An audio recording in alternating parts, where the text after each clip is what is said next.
The birth of Jesus brings hope, Hope, Hope.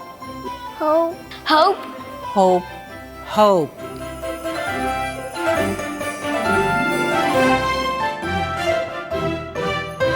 Peace. Peace. peace, Peace,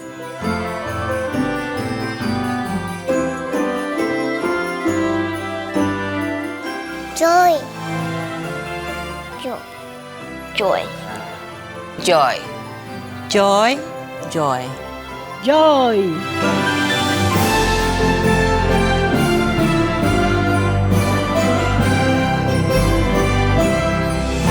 Love, Love. love, love. love, Love. Love.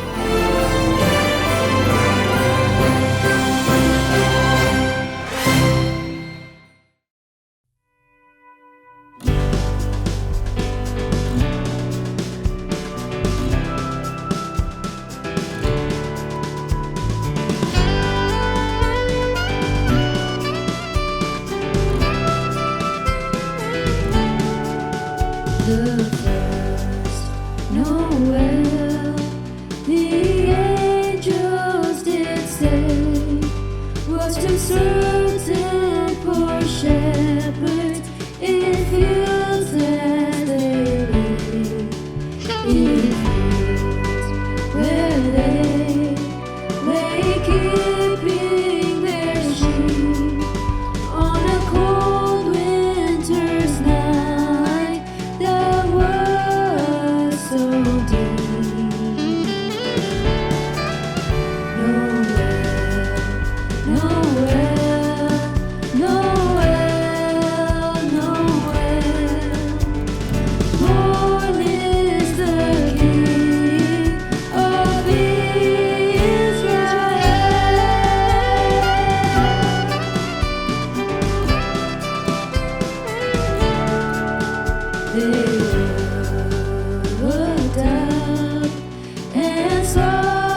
sejahtera turun dalam dunia.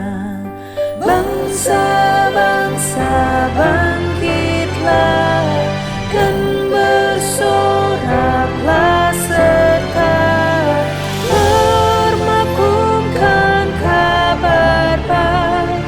Lahir Kristus terang ajaib, kita surga bergema.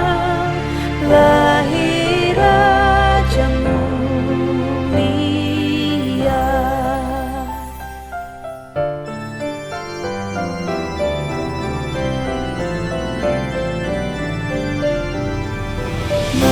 Muliakan Tuhan,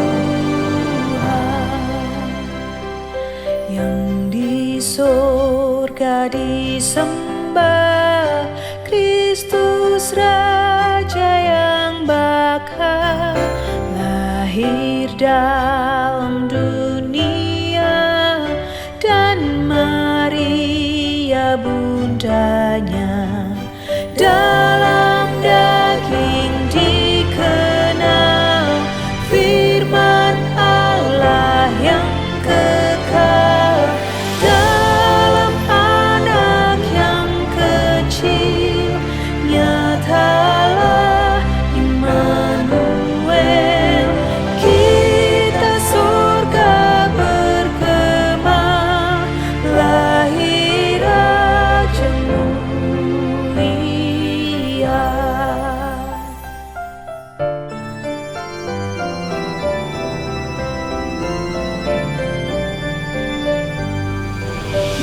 Muliakan Tuhan,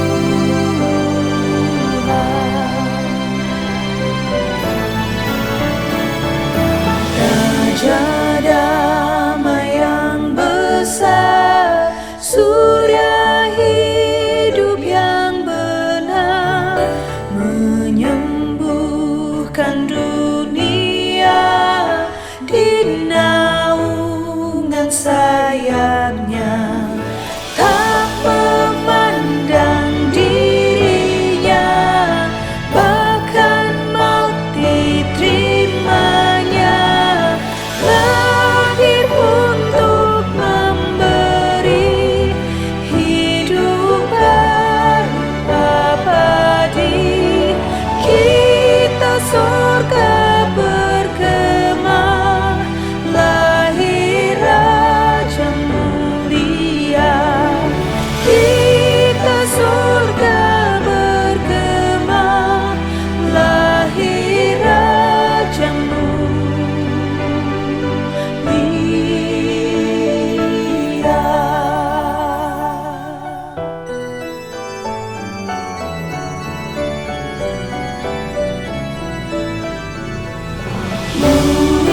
Muliakan Tuhan.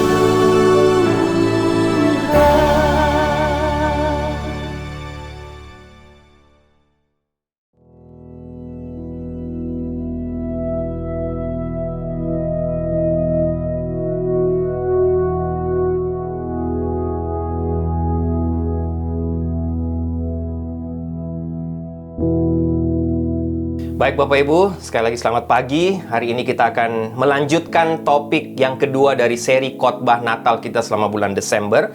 Ibu Sarah sudah menyampaikan topik yang pertama minggu lalu, kelahiran Yesus, kelahiran Kristus membawa pengharapan. Dan hari ini, tanggal 12 Desember, saya akan menyampaikan topik yang kedua, yaitu kelahiran Kristus, kelahiran Yesus membawa damai.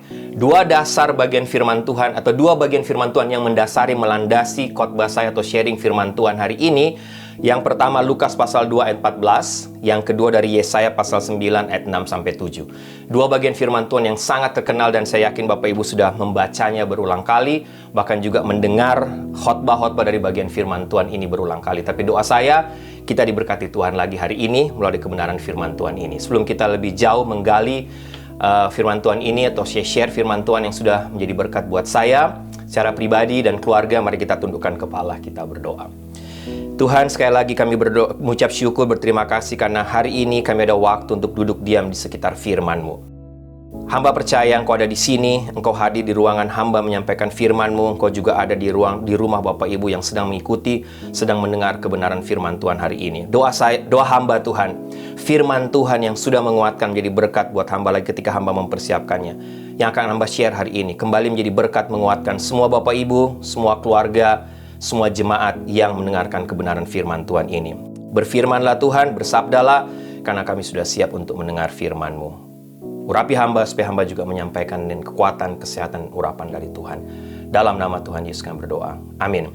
Baik, Bapak Ibu. Saya nggak tahu Bapak Ibu ya, tapi saya secara pribadi, tiap kali memasuki masa-masa Natal atau ya mempersiapkan khotbah-khotbah Natal sebagai hamba Tuhan secara pribadi, paling tidak ada dua pertanyaan yang selalu ada dalam pikiran saya, dalam diri saya sendiri secara pribadi. Yang pertama, apa arti Natal yang sesungguhnya buat saya secara pribadi sebagai hamba Tuhan yang mungkin tiap kali Natal berkali-kali berkhotbah atau diminta untuk menyampaikan firman Tuhan seputar tema Natal? Apa arti Natal buat saya?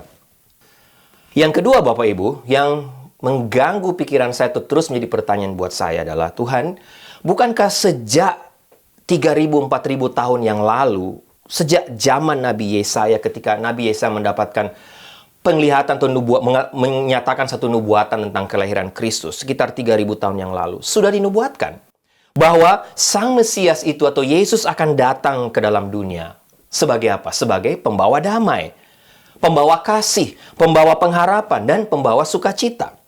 Tapi pertanyaan saya nggak tahu Bapak Ibu, mengapa sampai hari ini dunia ini di mana kita hidup sekarang bukannya semakin penuh damai? Yesus sudah datang 2000 tahun yang lalu, tapi mengapa dunia semakin tidak ada damai? Mengapa dunia di mana kita hidup sekarang sepertinya semakin hopeless, tidak ada pengharapan, tidak ada kasih? Bukannya manusia saling mengasihi, tapi saling menggigit, saling menjatuhkan satu dengan yang lain. Tidak ada sukacita. Mengapa yang terjadi justru sebaliknya? Bapak Ibu, menjawab pertanyaan pertama tentunya lebih gampang, lebih mudah. Natal bisa berarti banyak hal. Tergantung pengalaman masa lalu dan usia seseorang tentunya. Usia kita semua. Untuk anak-anak saya secara pribadi, Natal bagi mereka adalah spending time atau mengambil waktu bersama dengan keluarga mereka. Dan ya makanan yang sedikit spesial yang dimasak oleh mamanya atau Ibu Sarah. Bagi anak-anak lain dan keluarga lain mungkin Natal adalah hadiah. Natal adalah waktu di mana mereka nanti-nantikan mendapatkan hadiah dari orang tua mereka. Bagi keluarga lain mungkin liburan ke lokasi-lokasi terindah di dunia ini. Nah, arti Natal di sini, Bapak Ibu, di Amerika dan di Indonesia mungkin berbeda juga. Apalagi Natal bagi para tentara Amerika yang sedang bertugas di Afghanistan. Tentunya sangat berbeda juga nuansanya. Benar nggak, Bapak Ibu? Tapi, yang pasti, Bapak Ibu, masa sebelum Natal dan ketika Natal, tanggal 25 Desember, harus kita akui adalah waktu-waktu paling sibuk bagi kita semua di akhir tahun. Tapi sekali lagi, apa yang merupakan arti Natal sesungguhnya bagi kita, bagi Bapak Ibu? Apa yang sorga rayakan ketika Natal itu? Atau apa yang sorga rayakan setiap kali Natal, Bapak Ibu? Belum lagi dengan pertanyaan kedua, saya nggak tahu kalau ada di antara Bapak Ibu yang mengerti dan dapat menjawabnya. Tapi mari sama-sama kita belajar. Doa saya, firman Tuhan hari ini bisa paling tidak memberikan penerangan, menguatkan kita menjawab pertanyaan tadi. Hari ini kita akan belajar sekali lagi topik kedua, yang seperti yang sampaikan tadi dari seri khotbah Natal kita bulan ini, kelahiran Yesus membawa damai. Dasar firman Tuhannya Lukas pasal 2 ayat 14 dan Yesaya pasal 9, 6-7. Sekali lagi doa saya, melalui topik kedua ini, secara khusus melalui bagian firman Tuhan dan topik hari ini yang mungkin sudah sekali lagi, saya katakan tadi, terlalu sering kita membaca, mendengarnya. Yang sudah menjadi berkat buat saya, kiranya dapat menjawab pertanyaan-pertanyaan seputar Natal tadi. Yang pasti Bapak Ibu, ketika membaca dua bagian firman Tuhan ini, saya mendapatkan satu kebenaran. Apa itu? Proklamasi damai merupakan pusat dari kelahiran Yesus ke dalam dunia ini. Jadi damai itu sebenarnya merupakan pusat Natal. Oke, sebelum kita lebih jauh, mari kita lihat. Saya ingin baca buat Bapak Ibu dua bagian firman Tuhan ini. Lukas pasal 2 ayat 14, Bapak Ibu bisa buka Alkitab Bapak Ibu di rumah, manual atau yang di apps Bapak Ibu. Lukas 2:14. Firman Tuhan katakan, kemuliaan bagi Allah di tempat yang maha tinggi dan damai sejahtera di bumi di antara manusia yang berkenan kepadanya. Yesaya pasal 9, 6 dan 7, Bapak Ibu lihat. Yesaya pasal 9, 6 dan 7. Sebab seorang anak telah lahir untuk kita, seorang putra telah diberikan untuk kita, lambang pemerintahan ada di atas bahunya, dan namanya disebutkan orang, penasehat ajaib, Allah yang perkasa, Bapa yang kekal, dan Raja Damai. Besar kekuasaannya, perhatikan, dan damai sejahtera tidak akan berkesudahan di atas tahta Daud dan di dalam kerajaannya, karena ia mendasarkan dan mengokohkannya dengan keadilan dan kebenaran dari sekarang sampai selama-lamanya.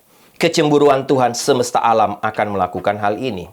Bapak Ibu, sekali lagi kalau Bapak Ibu atau kita semua melihat situasi di Amerika dan dunia sekarang ini, rasanya kita sulit atau makin sulit untuk menemukan yang namanya damai, yang namanya peace.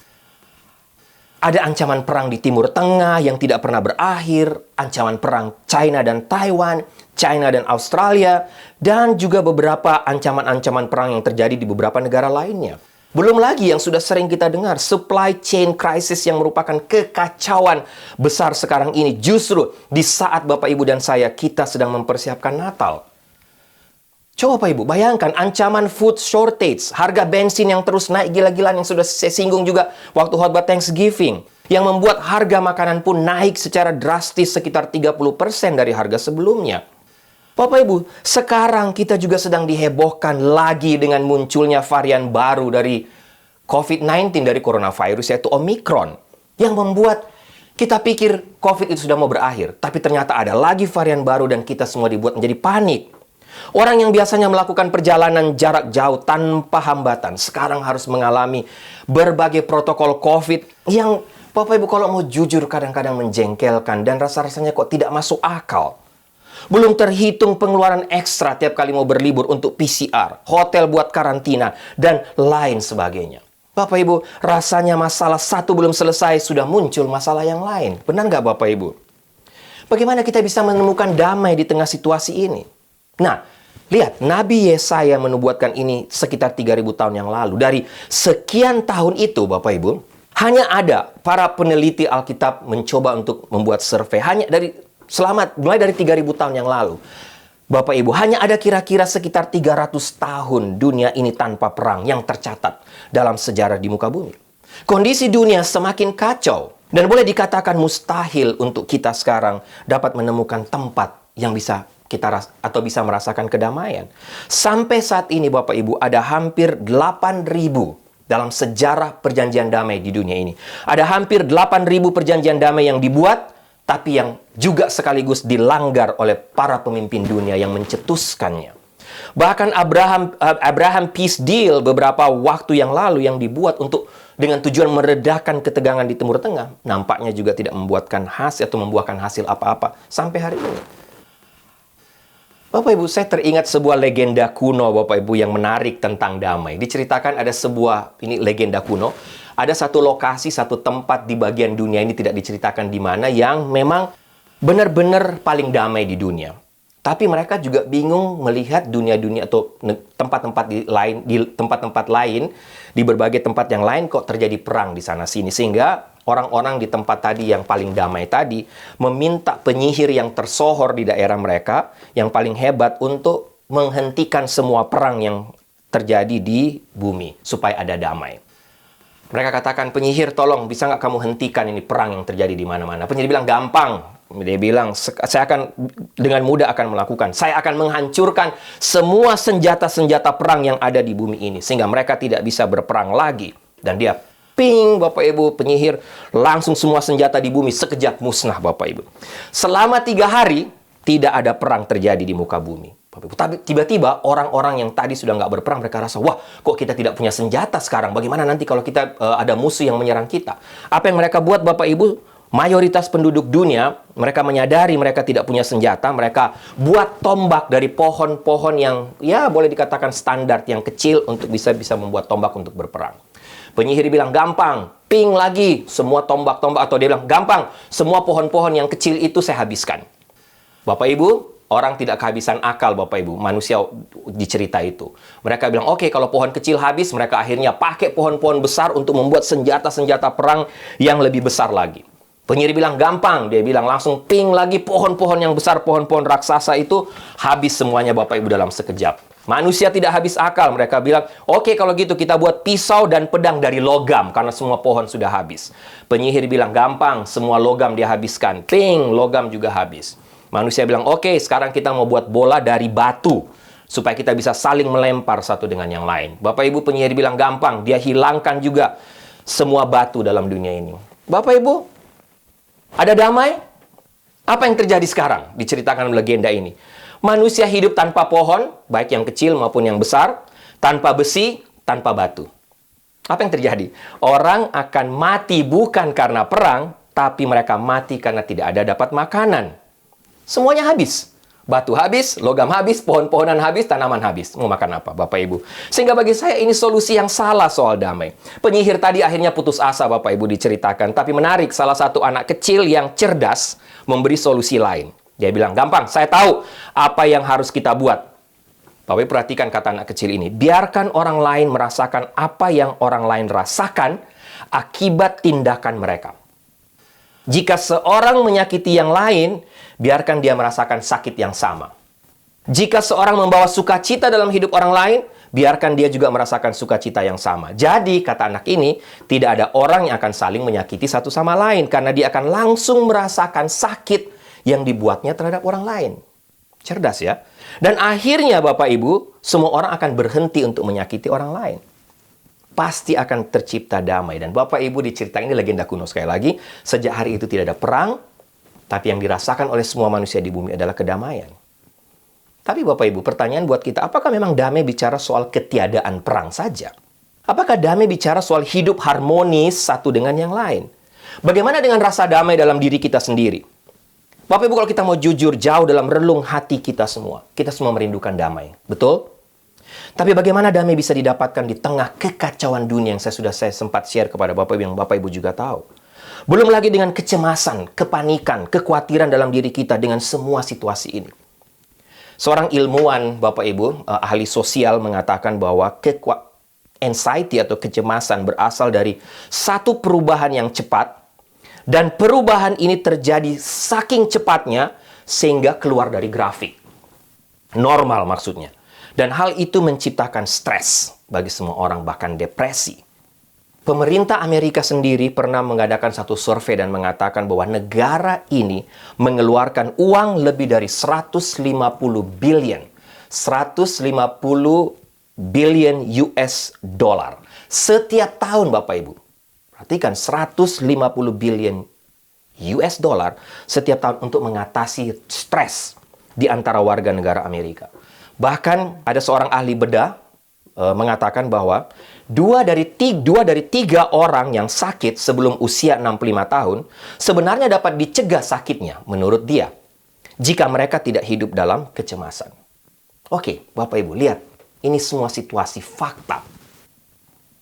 Sekarang tentunya pertanyaan buat kita, kalau begitu, apa kabar baiknya untuk kita di masa Natal ini, khususnya tentang damai? Ada kabar baik, Bapak Ibu. Ketika saya belajari bagian firman Tuhan ini, rupanya Tuhan sendiri menempatkan sekali lagi damai atau proklamasi damai sebagai pusat dari Natal. Bapak Ibu garis bawah ini. Tuhan sendiri yang menempatkan proklamasi damai atau rasa damai sebagai pusat dari Natal. Bukan yang lain. Bukan hadiah, bukan kuasa, bukan situasi yang sedang terjadi di sekeliling kita. Damai seperti apa?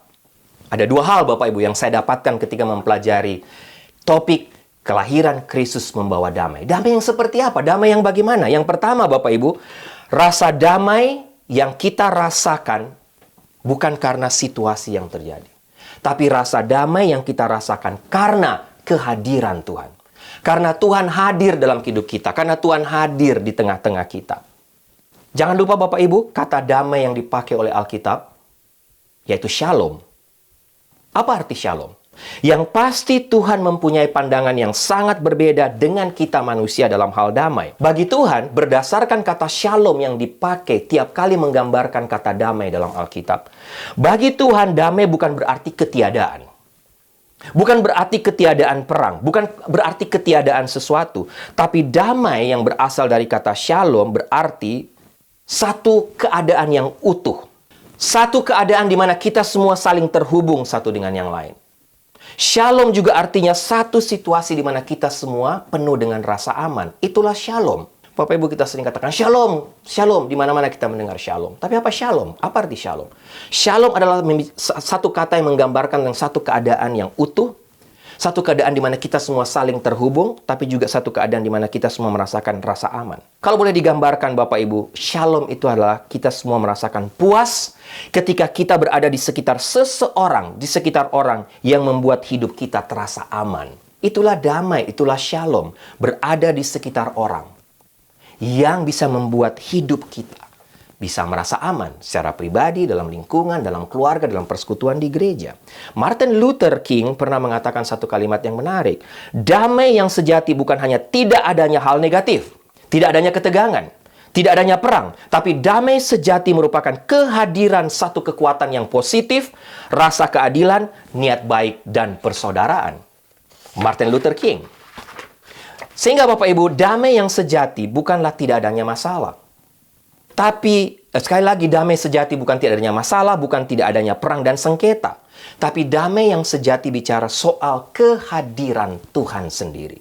Damai Natal adalah kedamaian yang berasal dari Tuhan dan sama sekali tidak didasarkan pada situasi yang sedang terjadi di sekitar kita. Tahun lalu, saya dan Ibu Sarah, saya ingat ketika COVID mulai melanda dunia termasuk Amerika, beberapa teman yang tinggal di California memutuskan untuk pindah ke Texas. Karena bagi mereka tidak bisa mendapatkan damai tinggal di state ini. Belum lagi dengan tax dan harga-harga yang begitu mahal. Tapi Bapak Ibu, waktu mereka pindah ke Texas, saya lupa apa kejadian waktu itu. Tapi saya lupa earthquake atau tornado terjadi di Texas. Sehingga Bapak Ibu lari dari California karena mahal, lari ke Texas, terjadi bencana. Saya pernah bertemu dengan sepasang suami istri yang takut California katanya akan kena serangan nuklir pertama dari North Korea. Sehingga mereka memutuskan untuk pindah ke New Zealand. Tapi Bapak Ibu, apakah bisa mendapatkan damai di New Zealand? Saya juga tidak tahu. Tidak ada kabar dari mereka. Saya ingat Bapak Ibu, satu bagian firman Tuhan, Yohanes 16 ayat 33. Semuanya itu kukatakan kepadamu, Yesus katakan, supaya kamu beroleh damai sejahtera dalam aku.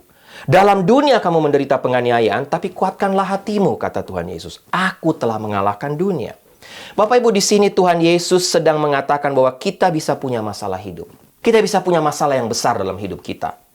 Kita bisa dianiaya, kita bisa disiksa, kita bisa diejek. Tapi kita semua masih bisa dapat merasakan kedamaian di hati. Kenapa? Karena ada Yesus. Ada Yesus dalam hidup kita, ada Yesus dalam hati kita. Amin Bapak Ibu. Bukan karena situasi yang sedang terjadi. Damai yang Tuhan bawa dalam dunia ini adalah damai karena kehadiran Tuhan.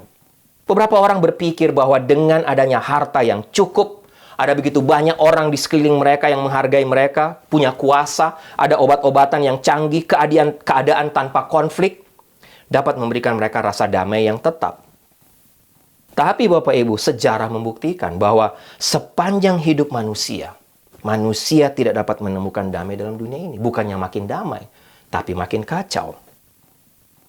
Bapak Ibu bisa lihat banyak kisah dalam Alkitab terjadi dalam kisah Kain dan Habel. Kain karena dia tidak memiliki relasi dengan Tuhan, karena itu lahirlah rasa tidak aman, lahirlah rasa cemburu, kemudian dia membenci Habel dan membunuh Habel. Herodes.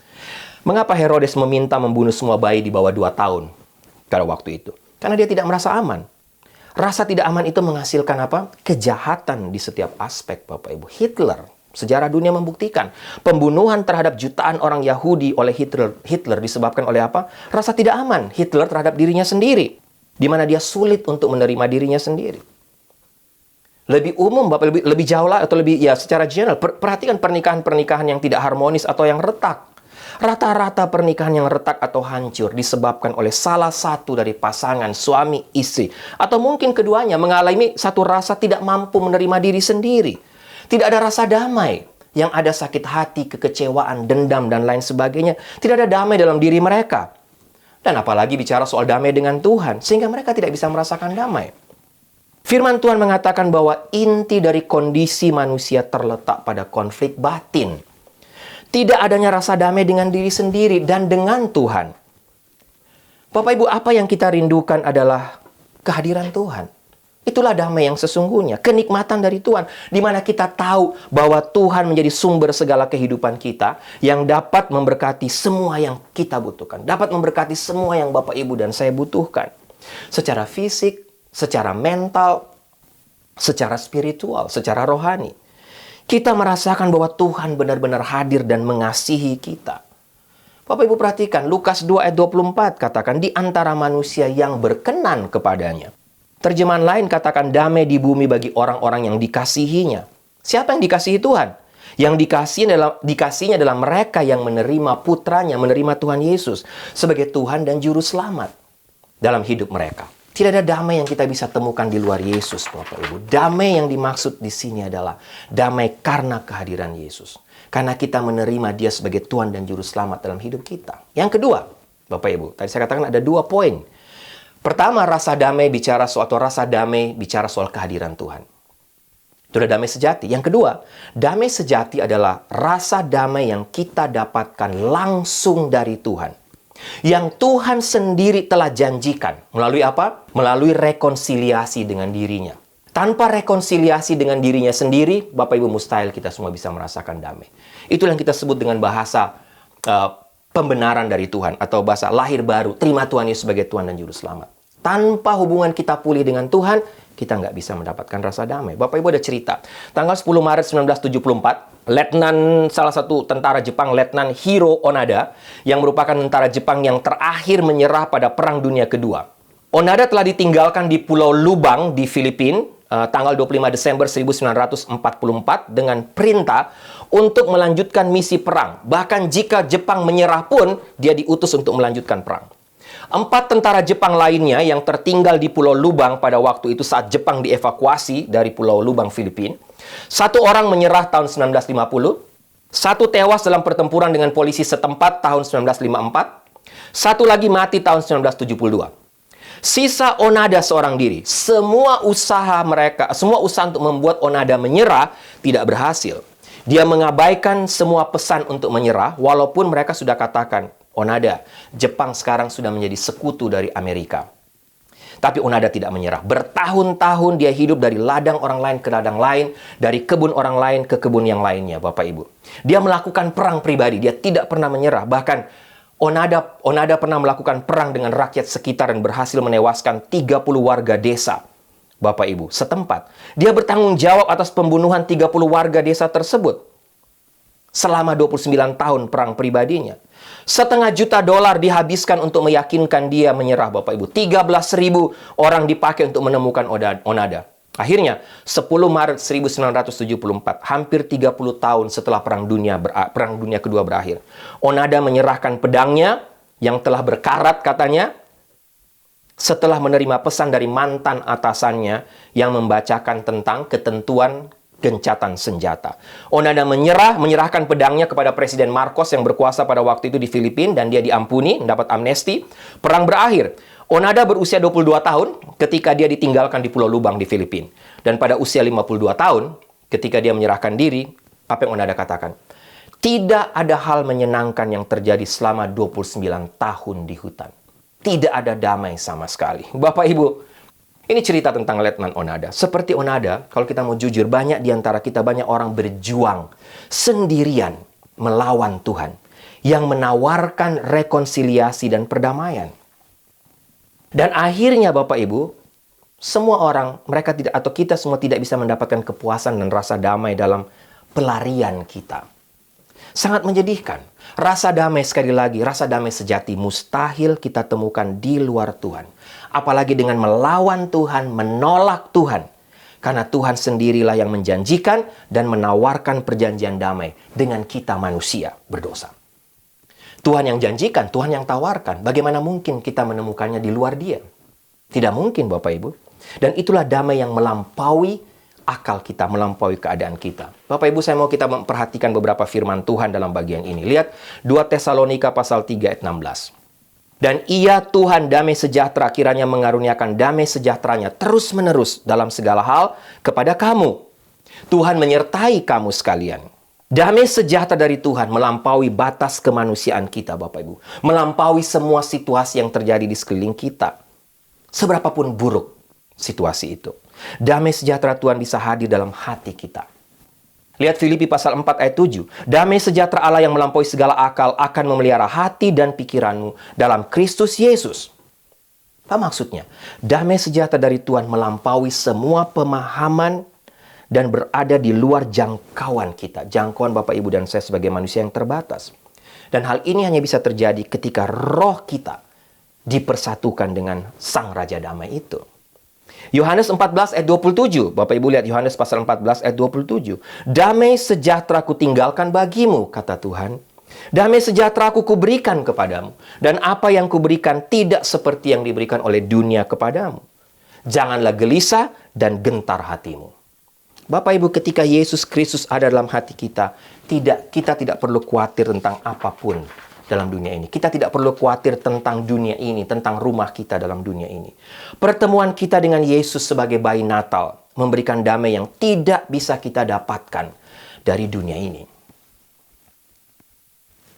Damai yang pertama, damai yang berbicara soal kehadiran Tuhan.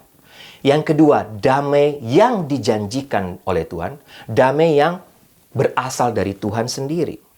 Roma 15 ayat 13, Bapak Ibu lihat lagi. Semoga Allah sumber pengharapan memenuhi kamu dengan segala sukacita dan damai sejahtera dalam iman kamu. Supaya oleh kekuatan Roh Kudus kamu berlimpah-limpah dalam apa? Pengharapan.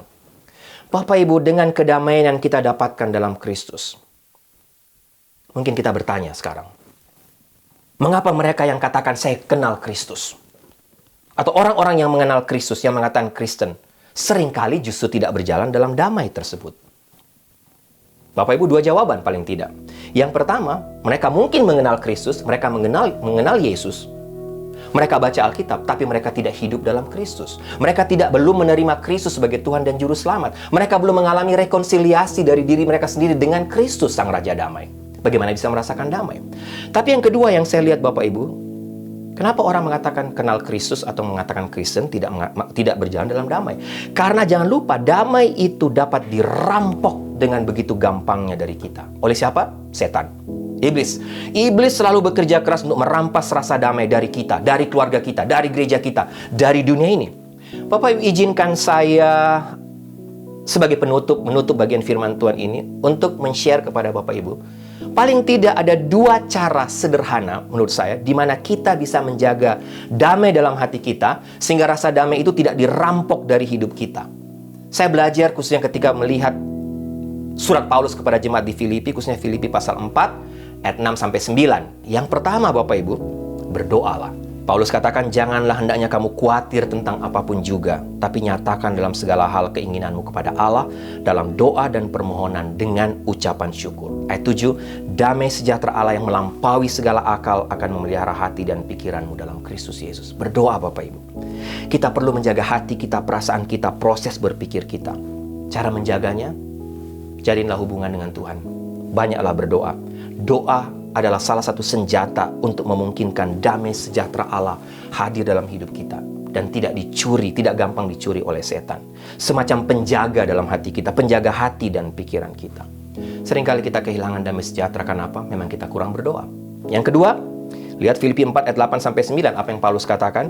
Jadi akhirnya saudara-saudara, semua yang benar, semua yang mulia, semua yang adil, semua yang suci, semua yang manis, semua yang sedap didengar, semua yang disebut kebajikan dan patut dipuji, pikirkanlah semuanya itu. Ya, Bapak Ibu, sederhana bukan? Sederhana. Pertama, berdoalah, banyak berdoa supaya damai itu tidak dirampok, dicuri. Yang kedua, ubah sudut pandang. Jangan lihat berita-berita yang palsu, berita-berita dalam dunia maya, tapi lihatlah berita yang disampaikan oleh firman Tuhan yang bisa membawakan rasa damai dalam hidup kita dan sukacita, bukan berita-berita yang membuat kita makin iri hati, makin membenci, dendam, marah, sedih, dan lain sebagainya. Bapak Ibu, doa saya kiranya firman Tuhan ini menjadi berkat buat kita. Saya akan menutup Bapak Ibu. Saya tiba-tiba saja ingat Bapak Ibu sebagai penutup. Saya tiba-tiba mengingat tentang orang Jepang ya. Orang Jepang kalau Bapak Ibu lihat, atau negara Jepang atau orang Jepang itu sangat bangga dengan negara mereka dan juga dengan kehidupan negara mereka yang boleh dikatakan penuh damai. Mereka begitu bangga, kalau Bapak Ibu banyak teman atau kenalan dengan orang Jepang, mereka begitu bangga karena negara mereka dengan populasi umat beragama yang sangat kecil dibandingkan dengan negara-negara beragama lainnya. Populasi umat beragama di Jepang sangat kecil, tapi mereka katakan kenapa di negara kita penuh damai, bahkan dikenal sebagai negara yang sangat damai walaupun tidak ada agama. Banyak dari mereka tidak menganut satu agama manapun. Bapak Ibu, di Jepang, tapi mereka katakan mereka damai. Mengapa ada banyak negara yang percaya satu agama, bahkan ada negara yang mempercayai lebih dari satu agama, 2, 3, atau 5 agama, tapi justru mereka hidup dalam perang, dalam sengketa. Tidak ada rasa damai dalam hidup mereka atau di negara itu, Bapak Ibu. Sehingga ini menjadi satu kebanggaan buat orang Jepang. Mereka bilang, kita tidak menganut agama apapun, tapi justru desa atau komunitas kita memiliki tingkat hidup damai yang sangat tinggi. Mereka sering katakan, ya seperti tadi yang saya bilang, lihat, kita tidak ada agama, tapi kita hidup damai. Ketika saya belajar bagian firman Tuhan hari ini, yang saya sudah share kepada Bapak Ibu, waktu saya mempersiapkan dan mempelajari kata damai, saya baru sadar, konsep damai dari orang-orang Jepang salah, sangat dangkal. Konsep damai mereka sangat dangkal. Yang mereka maksud dengan damai adalah ketiadaan perang, tiada konflik, hidup harmonis satu dengan yang lain. Tapi sekali lagi, damai ini dangkal, Bapak Ibu.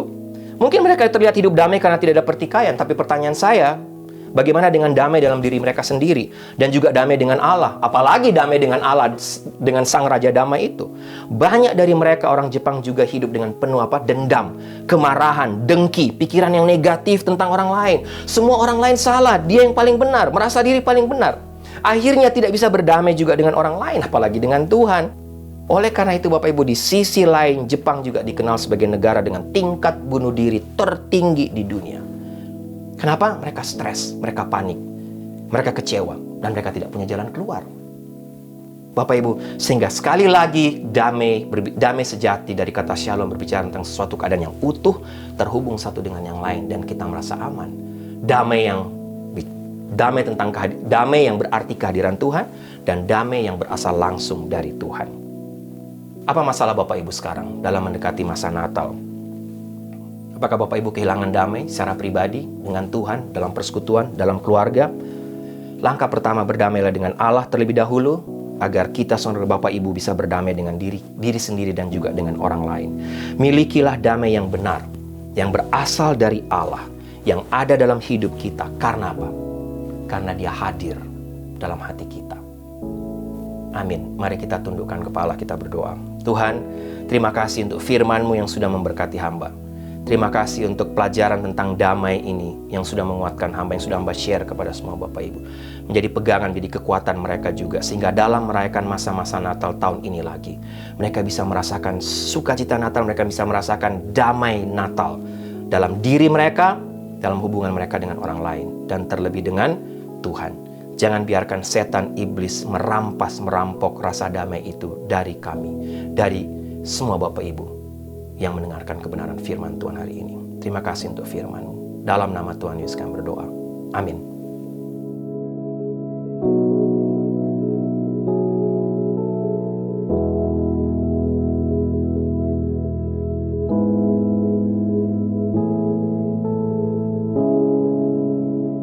Baik Bapak Ibu, hari ini kita akan masuk dalam perjamuan kudus.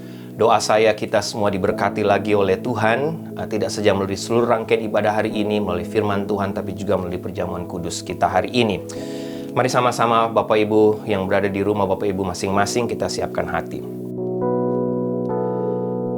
Bapak Ibu jemaat yang kekasih, roti yang kita pecah-pecahkan ini mengingatkan kita akan tubuh Kristus yang diserahkan bagi kita untuk menebus kita.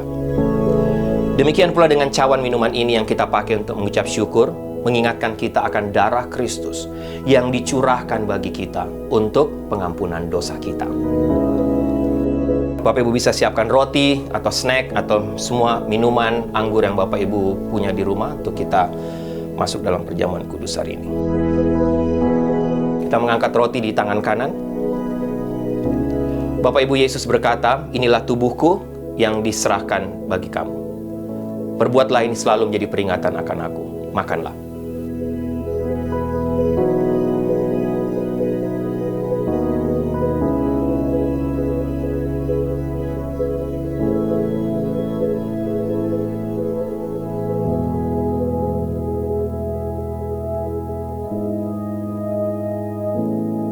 Bapak Ibu bisa mengangkat anggur, cawan, atau apa saja sirup Bapak Ibu di tangan kanan. Pada malam yang sama Yesus berkata, inilah darahku yang telah dicurahkan bagi kamu. Biarlah ini menjadi peringatan akan aku setiap kali kamu meminumnya. Minumlah.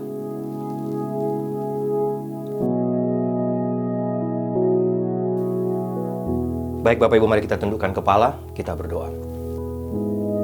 Tuhan, terima kasih karena hari ini dalam memasuki masa-masa Raya Natal, kami juga ada waktu untuk melakukan perjamuan kudus dalam rangka mengingat pengorbananmu di atas kayu salib. Terima kasih Engkau sudah lahir buat kami, tapi juga kami bersyukur karena Engkau juga mati buat kami.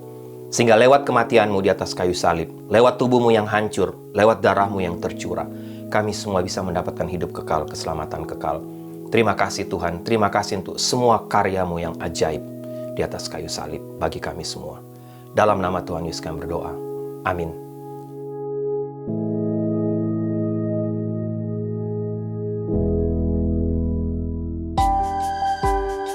Baik Bapak Ibu, doa saya kita semua diberkati oleh kebenaran firman Tuhan lagi hari ini. Dan sesuai firman Tuhan hari ini, doa saya, damai Natal yang dibawa, dihadirkan oleh Tuhan Yesus ketika Dia datang ke dalam dunia ini 2000 tahun yang lalu, bisa menjadi bagian kita semua. Kita secara pribadi, keluarga kita, gereja kita, bahkan kita berdoa dunia ini benar-benar bisa merasakan damai Natal itu. Baik, sebelum saya tutup dalam doa berkat, Bapak Ibu, ada beberapa pengumuman. Yang pertama, jangan lupa minggu depan tanggal 19 Desember adalah acara atau perayaan Natal kita dari NLCC Indonesia. Akan diadakan di chapel seperti biasa dalam kebaktian hari Minggu, jam 11.30 in person. Ibadah online juga jam 11 akan tetap ada.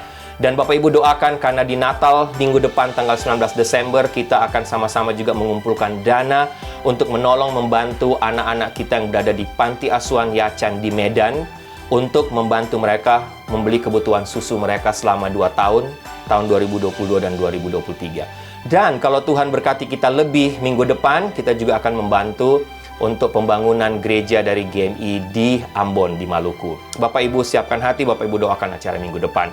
Yang berikut selamat ulang tahun yang berulang tahun minggu ini. Yang pertama Stephen Handrati tanggal 8 Desember. Yang kedua Pak Dapotan Siregar tanggal 9 Desember, Dan selamat ulang tahun pernikahan, happy anniversary buat Pak Joko dan Ibu Vita yang juga merayakan ulang tahun pernikahan mereka tanggal 9 Desember. Dan Ruben Niki Julu yang berulang tahun tanggal 11 Desember. Tuhan berkati Stephen, Tuhan berkati Pak Dapotan, Tuhan berkati keluarga Pak Joko dan Ibu Vita, dan Tuhan juga berkati Ruben. Jemaat yang kekasih, tundukkanlah kepalamu, arahkanlah hatimu kepada Tuhan, dan terimalah berkat Tuhan. Anugerah keselamatan dari Tuhan Yesus Kristus, kasih sayang yang tidak berkesudahan dari Allah Bapa, serta penyertaan dari Roh-Nya yang kudus kiranya menyertai engkau sekalian mulai hari ini sampai Maranatha Tuhan Yesus datang kembali. Haleluya. Amin. Muliakan Tuhan, kita surga bergema, lahir Raja mulia, damai dan sejahtera turun dalam dunia. Bangsa-bangsa bangkitlah dan bersoraklah serta bermakumkan kabar baik, lahir Kristus terang ajaib. Kita surga bergema, lahir Raja mulia.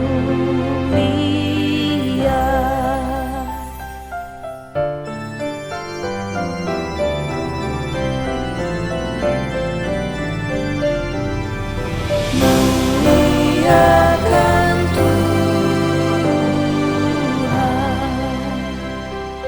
yang di surga disembah, Kristus Raja yang bakal lahir dalam dunia, dan Maria bundanya dalam